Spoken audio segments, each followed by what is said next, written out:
After sa baptism, pagkatapos ng church, pagkatapos sa baptism ay pupunta kami sa rally. Mag-join na naman kami, bigyan na naman kami ng trucks.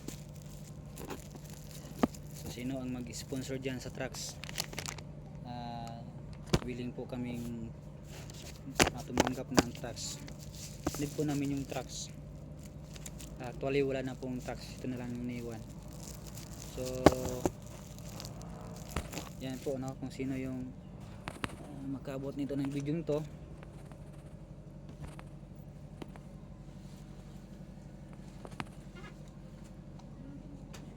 Saan naman ay yung trucks naman, yung trucks. So ito lang yung ano ko, magbibigay tayo ng trucks. Ang plan kasi namin mag street preaching kami ngayon, kaso wala pa kaming gamit eh. So pray muna kami, God will provide, at least sa ministry naman yun na gamitin.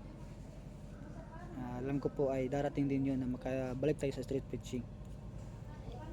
So yun lang po, maraming salamat, God bless.